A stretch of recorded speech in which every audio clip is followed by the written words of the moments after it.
Amor Carthy.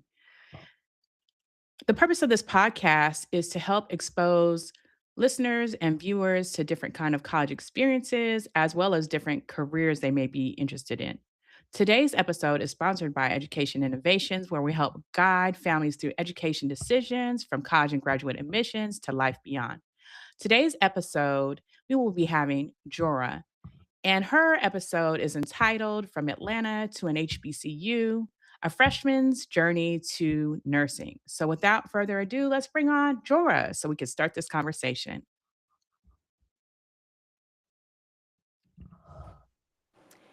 Hey Hello. Jorah, how are you? Good. How are you? Great. So what college are you representing? I am representing the illustrious North Carolina Central University.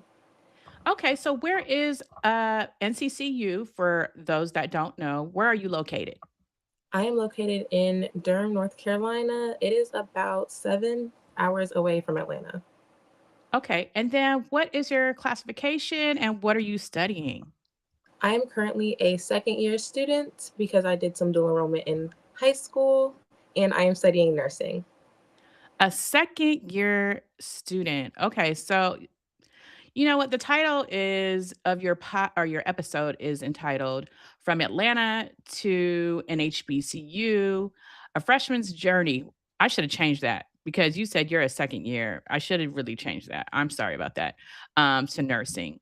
So let's start with the whole I messed up freshman. You're not a freshman, you're a second year. So tell us about that. How did you become a second year student really in your first entrance into NCCU. Tell us about that. Okay, well, in high school, I started doing dual enrollment, and that is taking college classes at your local community college or state college just to get credit for both high school and college. I started my junior year, so I went into technically my first year of college with 24 credits, just shy of being a sophomore. So I started off as a freshman, like everyone does, but this second semester became a sophomore, and I honestly think it is one of the best decisions that I could have made, and it really helped with adjustments. Well, congratulations. Thank Like I you. said, most most people are not doing it like you do. So great job.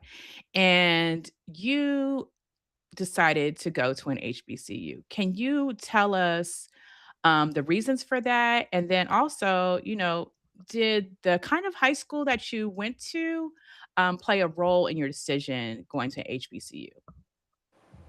So I would say my high school definitely played a bigger role in what I wanted to be immersed in for my future. I went to a school that was actually predominantly Asian, and it was different. I definitely had my group of friends that looks like me, but I definitely excuse me. I definitely knew that I wanted to be around everyone that looks like me in my future. So that was my main goal when applying to colleges, as well as my parents did a really good job in immersing me in what an HBCU is. They both attended HBCUs. So we were both me and my brother were very familiar and knew that's what we wanted to do. Mm. Okay.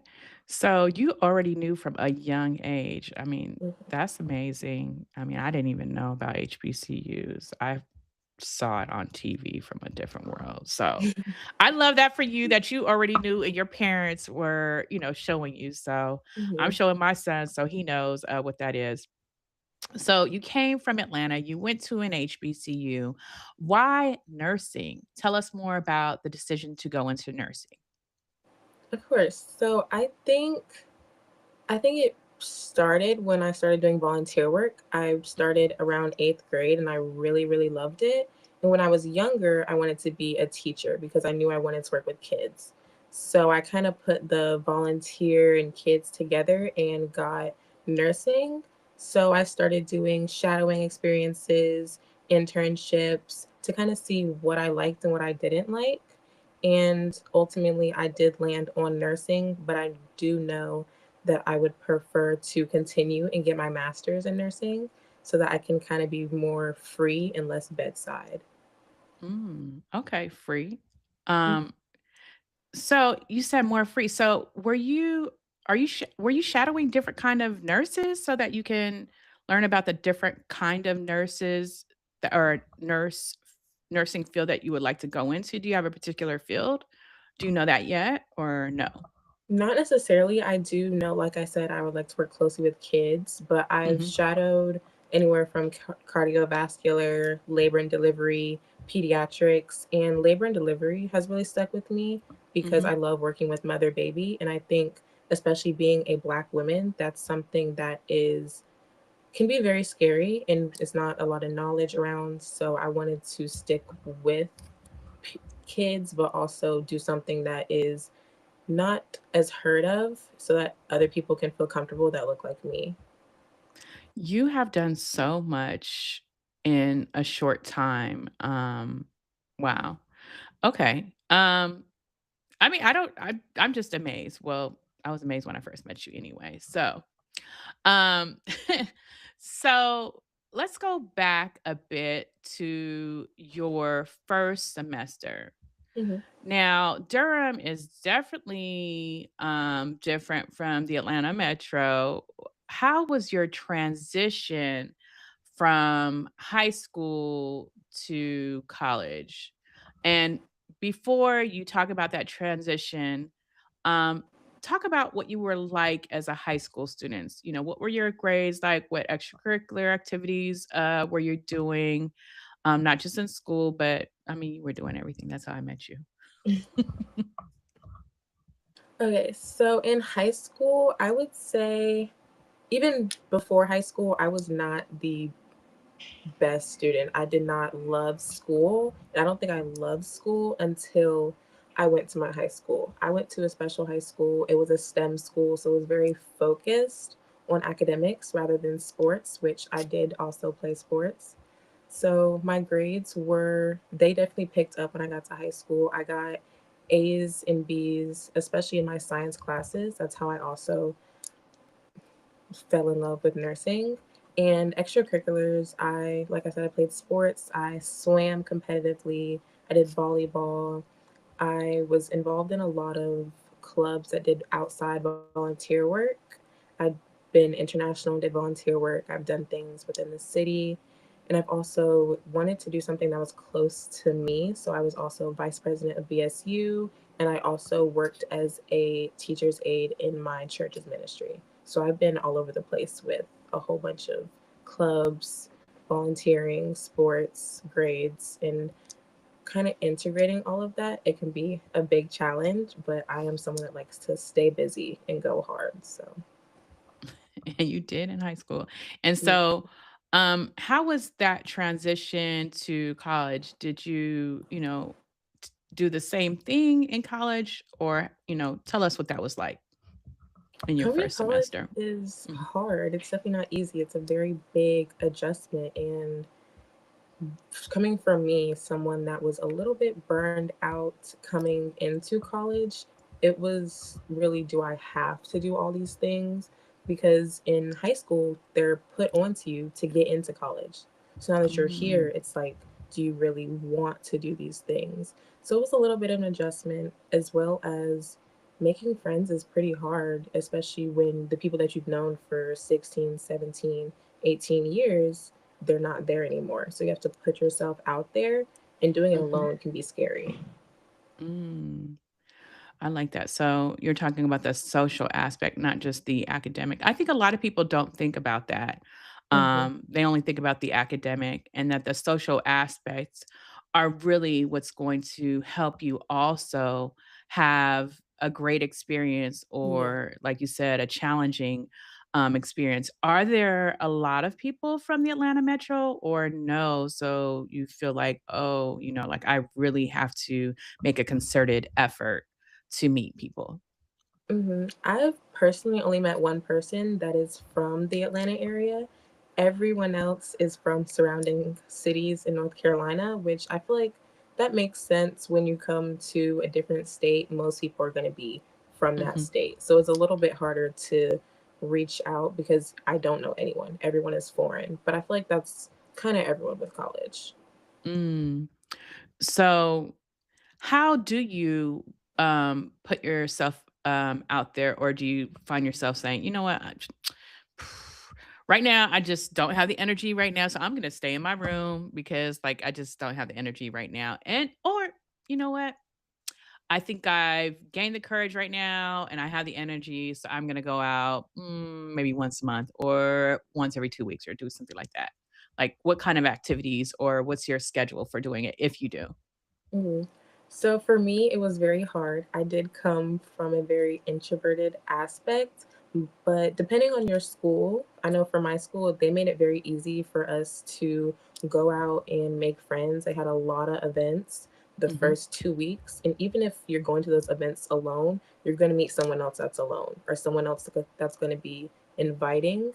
So mhm, as long as you put yourself out there, it's not going to be hard. But I definitely do think what's the word?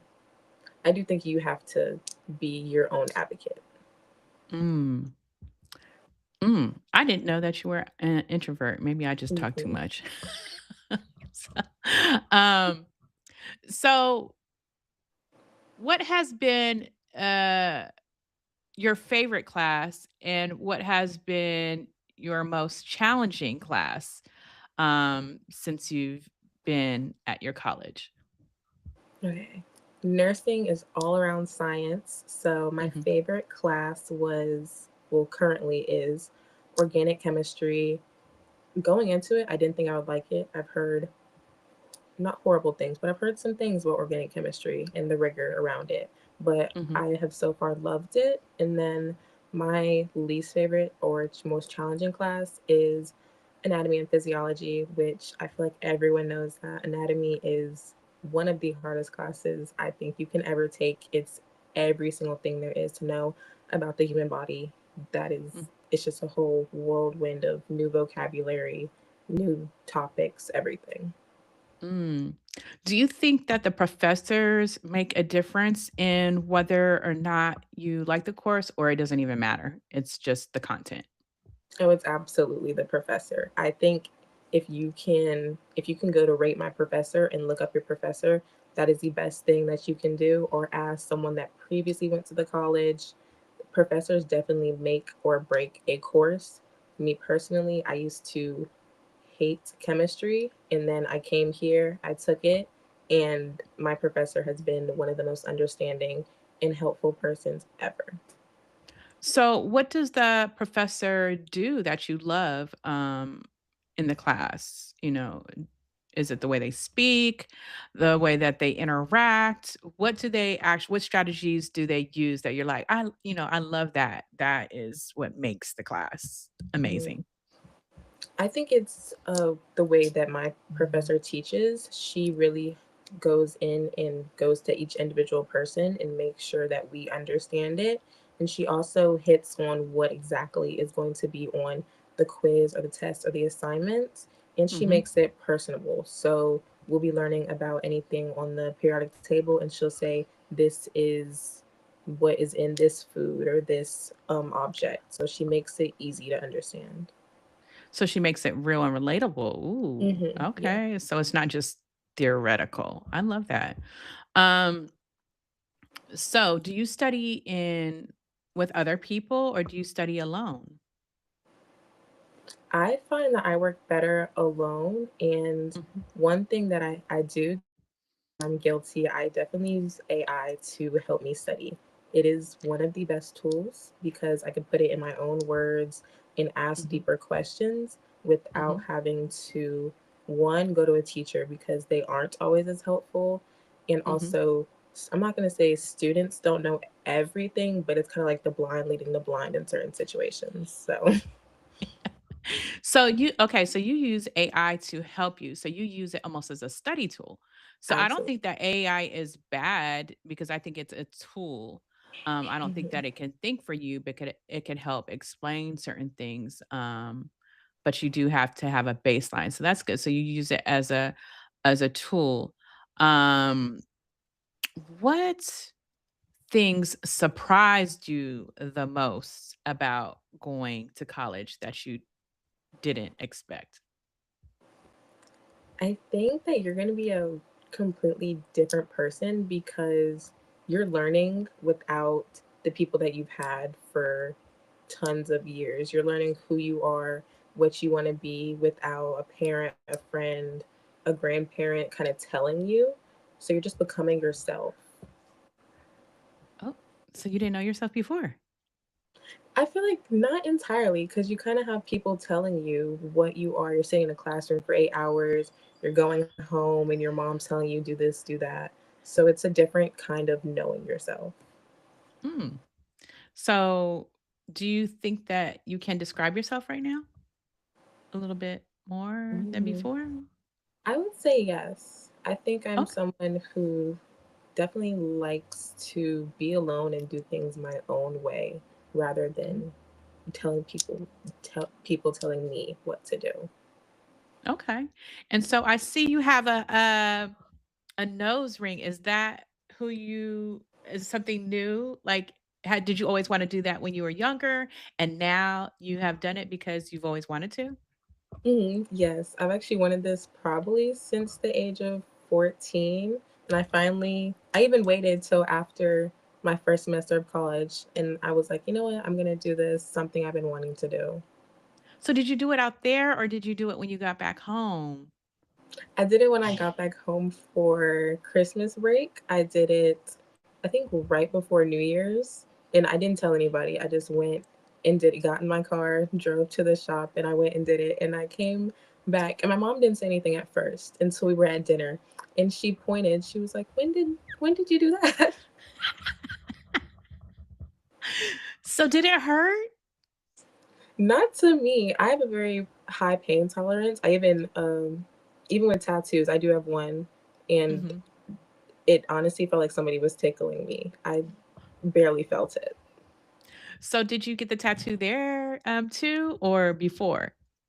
I got the tattoo I actually went with my mom. I think I got it maybe 3 weeks before I left for college. Okay.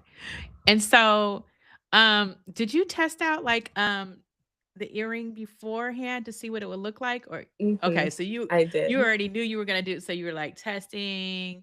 Okay. So I guess you could say almost kinda like Michelle Obama, you're becoming. Yes. Yes, you're learning who you are, especially by yourself.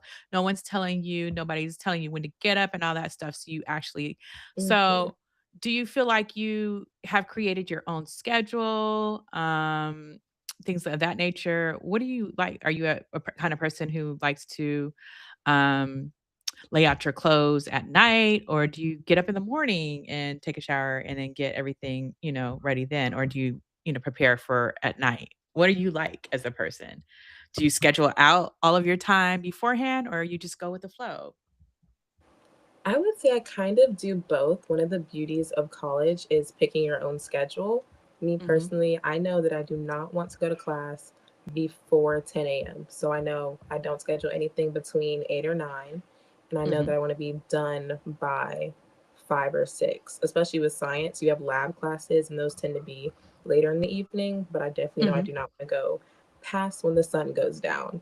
So I'm very particular with my class schedule. Then everything else just kind of falls in between, whether I go to the gym, go to the library, sit Hmm. outside and study, things of that nature. But I am definitely not one to, I would say, plan, especially for classes. I'll just get up, figure out what I'm going to wear in the Mm. spur of the moment.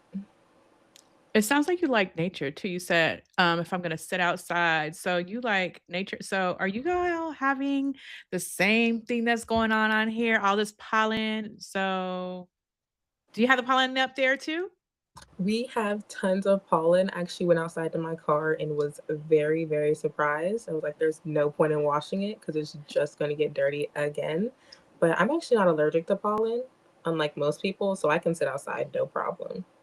So you like sitting outside and studying. Okay. Do people look at Mhm. you crazy because you're sitting outside, or do other people do the same thing? I would say when it gets warm, a lot of people do the same thing because we have a lot of seating areas around here with tables, so it makes it easy. Oh, okay. So you all sit at tables. You're not like how we used to be. Like me and my sister, we used to put out like a blanket or just sit out on the grass. I haven't seen that yet. I'm hoping to see it in spring semester. Okay. All right. Now, for fun, tell us what you do for fun. Okay. I think when I first got to college, you know what everyone does, it's party, party, party. But eventually Do those they? parties get played out. I think, especially with freshmen, I think everyone does because you hear about it, you're like, I want to experience this. But for Mhm. me, the parties got played out like the first week. I was like, I do not want to be in this environment anymore. They play the same three songs. It's hot. So I had to find something else to do for fun. But Mhm. mainly, I will go work out. I will, like I said, sit outside, enjoy the sun. Mhm. Durham has a lot of thrift stores and have Mhm. downtown Durham. So I'll go out there, either go to a restaurant, do some shopping, something that's pretty simple that I could do at home, but it's definitely a different environment because it's not crazy busy like the city. So I like how you are not just staying in your college, meaning your college environment, you started exploring the town.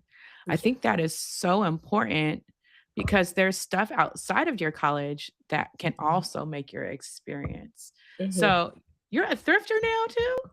Or were you always a thrifter? A little bit. I feel Mhm. like just it's what's around me, so I feel like I kind of have to adjust, but it's not too bad. It's definitely Mhm. some things are hit or miss. So what pieces are you looking for when you thrift? I would say jeans or bottoms mainly because I have a lot of tops that I don't wear because I feel like I don't have the right bottoms for it. And also, jeans in store never fit me correctly. So I feel like if I thrift them, it could be easier because someone else has already either flipped it or I could flip it myself. So do you go to a tailor or something, or do you already know how to sew? I learned how to sew when I was 8, actually, from my grandma. What? So you actually make the alterations on the pants and stuff that you get, or do you take them and get them Most altered? of the time, I will make my own alterations, but if it's something a little bit more difficult, I'll go to the tailor. So do you do it by hand or you have a machine? I do it by hand. I actually haven't used a machine since I was maybe 10, so I need to Mhm. relearn how to do that, definitely. Okay, okay. So do you have, any people that you look on online to for examples of things that you might or you just have an eye and you like, "This is what I'm looking for," when you go in? Most of the time, I will shop online beforehand because the thing about shopping online, I can't try it on. So I'll look online and I'll see if I can match it as close as possible when going in store. Oh, I didn't know that you can do that, you know? In my mind, when I go to thrift, I usually go for I like to get Levi's jeans so I can Uh-huh. do my little cut-off shorts, and then there's this lady, she's a thrifter, and she, like, puts all these different outfits together, so I, like, use her as example, but then she also makes different things. So I saw her cut off like, the top half of the jean, and then she, like, bedazzled it, and it's like it's almost Wow. like a she uses it as a belt, and I've never seen anything like that before. That's interesting. I do like to Yes. see, like, different inspo from people because everyone is creative in their own way, and sometimes I Mhm, look at it and be like, "I wish I can do that or pull it off," but mhm. Yeah, and then there's a stylist. I mean, I wouldn't call him a thrifter, but what he does is he goes into people's closet because you know how people as especially women always say, "I don't have anything to wear." So yes. he goes into their closet and then he creates outfits out of what they already have in their closet. And they just didn't know how to mix and match their Mhm. outfits. And they're like, what? I didn't even know I could put this together like that. And so that's my guilty pleasure of watching what he's going to do with different people's closets. And so I get Yeah. inspiration from that. Besides, of course, wearing our HBCU paraphernalia, from, Yes. that brand that you have on, Collegiate Mhm. Lux. Collegiate, yes. Yes. Yes, Black owned, and I love that.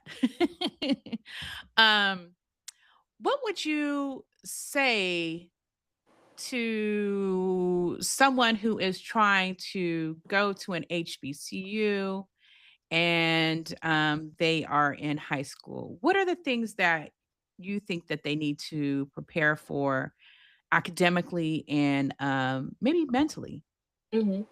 Okay. um, to do well? Mhm. I would say do your research. That is so important when picking the school for you. There's over 100 HBCUs around the world, and there's going to be so many options. So do your research for what fits you. And then academically, I think do the best that you can. Of course, there's going to be some hardships in life, so you may not do as good as you want to, but stay as positive as you can, make the best grades that you can, do as much in the community as you can. I know HBCUs love to do community service, so do as much as you can, and don't do it for the application, but do it for you as well. Say that part again for the people in the back, because don't nobody Don't care about do all it the for the stacking up. application, do it for you because they can tell whether if you joined 5 different clubs junior year when you start your applications, they're gonna know what you're doing it for. So do it early and do it for you. Hmm. Okay. And then how can a high school student prepare emotionally for the transition for college? Or can they? Is that even possible? Oh, I would say you may think that you can, but I don't think that you truly, truly can. I think once you get somewhere, that's how you truly know how you're going to adjust. Because I thought I was going to come to college, I was going to make a bunch of friends, I was going to join a bunch of clubs, and everything was going to be amazing. But coming here, it truly is, you're not around your people anymore. You're in an unfamiliar territory. It's going to be hard adjusting. But I think just know that you're going to go through some change, you're going to go through some hardships, you're going to go through some things that are happy, and that is as best as prepared as you're going to get. So then my question to you is, right? You're still there. What makes you stay and not say, you know what, I'm coming home? Because you know what? It's just easier to come home. Because a lot of people, just give up after their first semester, first year because it's uncomfortable hmm rather than Um, stick it through. What makes you stay? I would say looking to the future is the ultimate goal. I think once you establish what you want to do in your future, that's how you know that where you are currently is either for you or not for you. And then also, when I go home for breaks, that time is enough home for me. I definitely want to come back after that. That part. That Yeah. part. Um, so how about the food? What's it like over there? Do you like it or no? I hated Spellman's food. It's still nasty. It's not the best. It is definitely not the best. I do opt into cooking a lot. I do have access to a kitchen. Oh, you do? Okay. Yes. So I Mhm. will cook most of my meals, but I will Mhm. definitely go to the cafe for fried chicken Wednesday. That is my Oh, favorite for fried sure. chicken Wednesday. Okay. So y'all have fried chicken Wednesday. So, okay. So you said they do that good. Do they have a DJ hmm for fried chicken Wednesday? They do. Or They have a DJ, all the sororities, fraternities looking their best, all the Mr. and Mhm. Mrs. looking their best, line dances. It's a good time. Oh, okay. Here's a question that some people are scared about.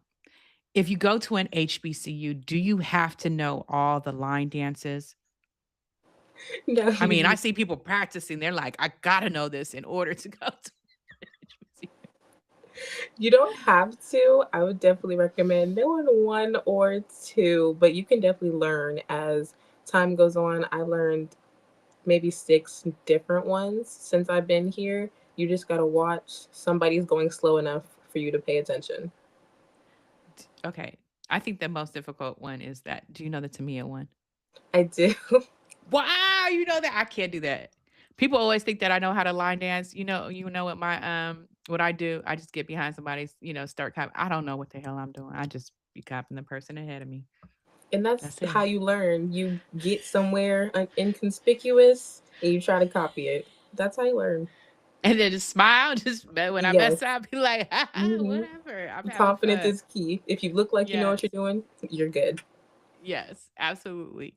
So, as we wrap up, um, what I want you to leave our audience, the listeners, with a piece of advice and also where they can follow or connect with you.